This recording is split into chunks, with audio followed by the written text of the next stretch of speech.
ये खबर सुन के आपके जहन में ये सवाल जरूर आएगा कि क्या कोई पैसों के लिए इतना भी गिर सकता है कि किसी की जान के साथ खेल सकता है। उत्तर प्रदेश से एक मामला सामने आया है जहां पर 2 इंजीनियर्स की मौत वाकया हुई है और उनके घर वालों का इल्जामात है कि उन्होंने हेयर ट्रांसप्लांट किया था, जिसके बाद उनका जो फेस है पूरी तरह से जो है स्वेल हो गया। चेस्ट में पेन उनको हो रहा था, इंटेंस पेन हो रहा था और उसके बाद उनकी मौत वाकया हो गई। और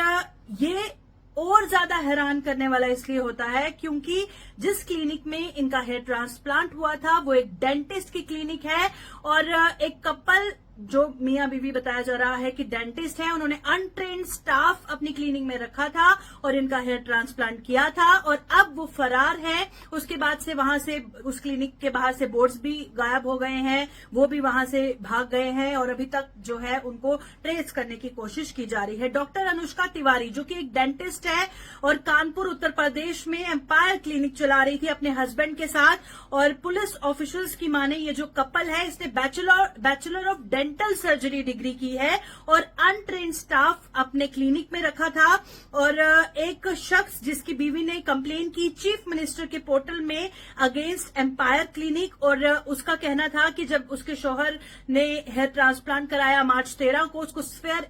इन्फेक्शन हो गया, फेशियल स्वेलिंग हो गई, इंटेंस पेन हो गई और अगले दिन उसकी मौत वाकया हो गई। और इसी के साथ जिस तरह से अब केस दर्ज हो चुका है और दूसरा जो मामला सामने आया है, आपको बता दूं कि 30 साल का एक शख्स जिसका नाम मयंक है, उसने भी एम्पायर क्लिनिक सेम क्लिनिक में हेयर ट्रांसप्लांट किया था जिसके बाद उसकी मौत हो गई। और इसी के साथ जब ये दोनों फैमिलीज का कहना है, दोनों जब हेयर ट्रांसप्लांट करके घर वापस आ रहे थे तो उनको फेस में स्वेलिंग थी, चेस्ट में पेन थी, इंटेंस पेन थी, बहुत ज्यादा इन्फेक्शन हो गई थी और फिर उन दोनों की मौत वाकया हुई। दोनों पेशे से इंजीनियर बताए जा रहे हैं और डॉक्टर अनुष्का तिवारी जो प्राइमरी एक्यूज्ड है फिलहाल फरार है। पुलिस टीम कोशिश कर रही है उसे ढूंढने की और उसी के साथ अब आप देखिए कि एक डेंटिस्ट जो कि अपनी क्लिनिक में हेयर ट्रांसप्लांट करती है और 2 इंजीनियर्स की उसके बाद मौत वाकया हो जाती है। आखिर विश्वास करें तो करें किस पे? इस तरह की धोखाधड़ी और फ्रॉड्स का जो मामला सामने आता है